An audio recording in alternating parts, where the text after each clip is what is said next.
नमस्ते दोस्तों, स्वागत है आप सभी का मेरे चैनल कुक विद सुमन राठौड़ पे। आज मैं आप सभी के लिए लेके आई हूँ प्रोटीन, फाइबर और आयरन से भरपूर मूंग दाल के लड्डू की रेसिपी, जो खाने में तो बहुत ही ज़्यादा टेस्टी हैं, साथ ही हमारी सेहत के लिए भी बहुत ही अच्छे होते हैं। अगर आपका शरीर बहुत ही कमज़ोर है, थकान रहती है, तो आपको ये लड्डू ज़रूर बना के खाने चाहिए। आपको बहुत ही ज़्यादा ताकत देंगे और साथ ही आपकी इम्यूनिटी को भी बूस्ट करेंगे। किसी भी उम्र के लोग इन्हें खा सकते हैं और किसी भी सीज़न में, चाहे वो गर्मी हो या सर्दी। और जो लेडीज़ प्रेग्नेंट है वो भी इन्हें खा सकती हैं। जिन लेडीज़ की अभी डिलीवरी हुई है वो भी इन्हें खा सकती हैं। तो चलिए बिना किसी देरी के रेसिपी शुरू करते हैं। सबसे पहले हम एक कढ़ाई ले लेंगे और इसमें डाल देंगे 500 ग्राम धुली हुई मूंग की दाल, यानी कि जो बिना छिलके वाली मूंग दाल आती है उसकी बात कर रही हूँ मैं। तो इसे आप कढ़ाई में डाल दें और अब हम लो मीडियम फ्लेम पर इस दाल को लगातार चलाते हुए भुनेंगे। तो इसे आपको 2 से 3 मिनट के लिए इसी तरह चलाते हुए भुनना है।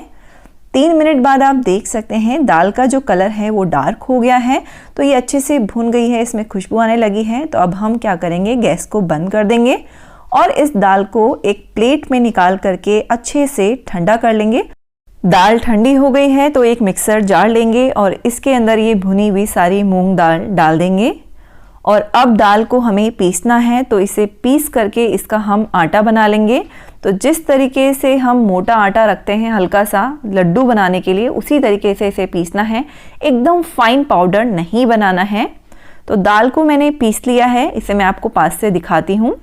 ये देखिए आप, हल्की हल्की, बिल्कुल हल्की हल्की दरदरी है, ये बिल्कुल महीन पाउडर नहीं बनाया है मैंने इसका।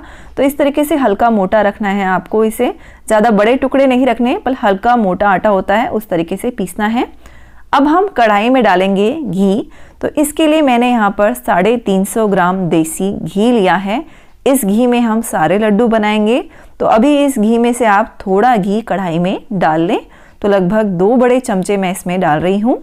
घी के गर्म होने के बाद अब हम इसमें गोंद को फ्राई करेंगे। तो मैंने कटोरी में 100 ग्राम बारीक वाला गोंद लिया है। मोटा गोंद आपको नहीं लेना है, क्योंकि वो अच्छे से फ्राई नहीं हो पाता है और बीच में से कच्चा रह जाता है। तो अब इस गोंद को हम थोड़ा थोड़ा करके कढ़ाई में डालेंगे और इसे फ्राई करेंगे। तो अब आप देख सकते हैं घी में डालते ही किस तरीके से ये अच्छे से फूलने लगा है और फूल करके साइज में एकदम डबल हो गया है। तो इसे आपको बस इतना ही फ्राई करना है, ज़्यादा लाल नहीं करेंगे। तो ये जब ये अच्छे से फूल जाए तो इसे आप बाहर निकाल लें। तो सेम इस तरीके से मैं थोड़ा थोड़ा करके गोंद को डालती जाऊंगी और इसे अच्छे से फूलने तक आपको फ्राई कर लेना है। एक बात का यहाँ ध्यान रखें, गोंद घी बहुत पीता है, यानी कि गोंद को फ्राई करने में घी बहुत लगता है। तो एक बारी में आप बहुत ज़्यादा गोंद ना डालें। अगर ऐसा करते हैं तो गोंद को फूलने में घी खत्म हो जाएगा और कहीं ना कहीं से गोंद जो है वो कच्चा रह जाएगा। तो पूरा इस तरीके से मैं गोंद को फ्राई कर लूँगी। सारे गोंद को फ्राई करने के बाद यहाँ पर बिल्कुल थोड़ा सा घी बचा है कढ़ाई में, तो इसे आपको छान करके इस्तेमाल करना है, क्योंकि इसमें काफ़ी सारा कचरा है। तो घी को छान लेंगे और कढ़ाई को हम एक टिश्यू पेपर से पोंछ लेंगे। अब जो हमने ये गोंद फ्राई किया है ना, इसे आपको फोड़ना है। तो फोड़ने के लिए मैं ले रही हूँ एक कटोरी। तो कोई ग्लास भी ले सकते हैं आप, बट ध्यान रखें उसका जो बेस है वो एकदम फ्लैट हो, एकदम सीधा हो। तो इसे हम इस तरह से दबाते हुए गोंद को फोड़ेंगे। तो जिस तरह से मैं इसे क्रश कर रही हूँ, सेम इस तरीके से आपको भी करना है। इस तरह से करने से क्या होता है, जब हम लड्डू खाते हैं तो गोंद दांतों में तो चिपकता नहीं है और दिखने में भी अच्छे लगते हैं लड्डू और खाने में भी टेस्ट अच्छा आता है। तो सारे गोंद को मैंने अच्छे से क्रश कर लिया, कटोरी को पोंछ लेंगे और अभी के लिए इसे साइड में रख देंगे। अब कढ़ाई में हम डाल लेंगे 1 बड़ा चम्मच घी और इसे गर्म कर लेंगे। घी गर्म होने के बाद इसमें डालेंगे हम 40 ग्राम पिस्ता। तो ये बारीक कटा हुआ मैंने पिस्ता लिया है, इसे डाल दें आप घी में। और अब पिस्ता को आपको लगातार चलाते हुए लो मीडियम फ्लेम पर फ्राई करना है, लगभग 2 मिनट के लिए। तो 2 मिनट हो गई है, पिस्ता अच्छे से फ्राई भी हो गया है। तो इसे निकाल लेते हैं अब एक कटोरी में। अब इस बचे हुए घी में हम फ्राई करेंगे कद्दूकस करा हुआ सूखा नारियल, यानी कि गोला। तो उसे मैंने कद्दूकस करके लिया है, ये पूरा 80 ग्राम है। तो इसे डाल दें और अब नारियल को भी हम लगातार चलाते हुए 2 मिनट के लिए भून लेंगे घी के अंदर। अगर आपको ये नारियल अवेलेबल नहीं होता है तो इसकी जगह आप नारियल का बुरादा भी ले सकते हैं। तो 2 मिनट हो गई है इसे भूनते हुए, इसमें अच्छी सी खुशबू आने लगी है। तो बस अब इसे हम निकाल लेंगे एक कटोरी के अंदर। तो अब हम कढ़ाई में थोड़ा सा घी और ऐड कर लेते हैं। तो लगभग 2 बड़े चम्मच घी मैंने डाल लिया है।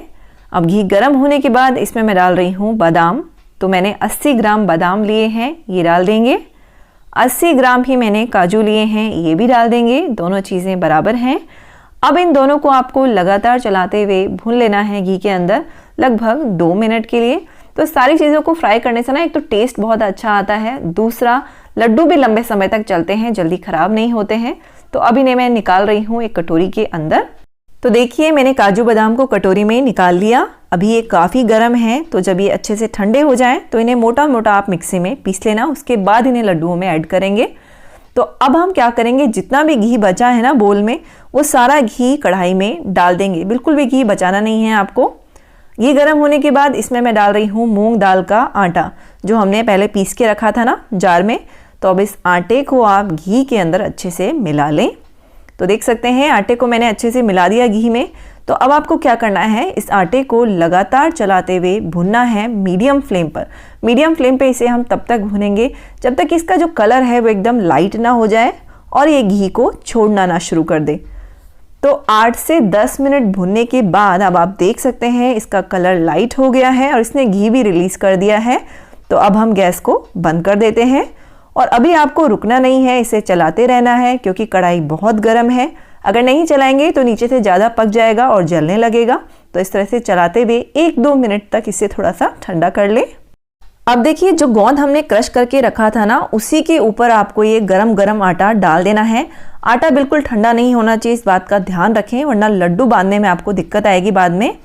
अब इसमें हम डालेंगे बूरा। तो बोल में मैंने 400 ग्राम बूरा लिया है, यानी कि पाउडर शुगर। इजीली आपको किराना स्टोर पे मिल जाता है ये डाल दें। इसके साथ ही अब इसमें डाल देंगे ये भुने हुए काजू बादाम, जिन्हें मैंने मोटा मोटा मिक्सी में पीस लिया है, ये भी डाल देंगे इसके अंदर। और अब मैं डाल रही हूँ ये कद्दूकस करा हुआ नारियल, जिसे हमने घी में भून लिया था। और इसके साथ ही डाल देंगे इसमें पिस्ता। तो ये भुने हुए पिस्ता भी डाल दें और 1 छोटा चम्मच डाल देंगे इलायची पाउडर, जिससे कि बहुत ही बढ़िया फ्लेवर आएगा लड्डुओं में।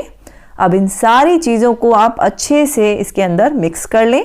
तो एक स्पैचुला या चमचे से मैं इसे मिक्स करूंगी क्योंकि अभी जो आटा है वो गर्म है। तो देखिए स्पैचुला से तो मैंने इसे मिला लिया है। अब इसे हम हाथ से मिलाएंगे ताकि छोटे मोटे अगर टुकड़े रह गए हैं तो वो भी अच्छे से मिक्स हो जाएं। तो अब मैंने इसे अच्छे से यहाँ पर मिला लिया है। तो लड्डुओं का मिक्सचर एकदम तैयार है। तो चलिए अब इसके फटाफट से लड्डू बना लेते हैं। तो मुट्ठी में जितना मिक्सचर आ रहा है उतना मैं ले रही हूँ और अब दोनों हाथों से दबाते हुए इसे हम लड्डू की एकदम गोल शेप दे देंगे। तो अब आप देख सकते हैं ये एक लड्डू बन करके तैयार हो गया है। बहुत ही बढ़िया लग रहा है और बहुत ही ज़्यादा टेस्टी तो है ही। तो इसे प्लेट में रख लेते हैं और सेम इस तरीके से दूसरा लड्डू भी बना करके रेडी कर लेंगे। बस ध्यान ये रखें मिक्सचर जो है वो ठंडा ना हो, वरना लड्डू बांधने में बहुत ही दिक्कत आती है। तो छोटे बड़े जैसे भी लड्डू बनाना चाहें आप बना लें। तो ये लीजिए दोस्तों, प्रोटीन और फाइबर से भरपूर मूंग दाल के लड्डू बनकर के तैयार है। आप इन्हें ज़रूर बना के देखिएगा, आपको बहुत फ़ायदा मिलेगा। ये लड्डू 3 से 4 महीने तक बिल्कुल ख़राब नहीं होते हैं। आप रोज़ सुबह एक लड्डू खाएं और दिन भर आपको एनर्जी बनी रहेगी। तो दोस्तों अगर आपको ये रेसिपी पसंद आई हो तो प्लीज़ वीडियो को लाइक करना, साथ ही चैनल को सब्सक्राइब करके बेल आइकन को ज़रूर दबाना। तो मिलते हैं नेक्स्ट वीडियो में एक नई रेसिपी के साथ। तब तक के लिए टेक केयर, बाय बाय।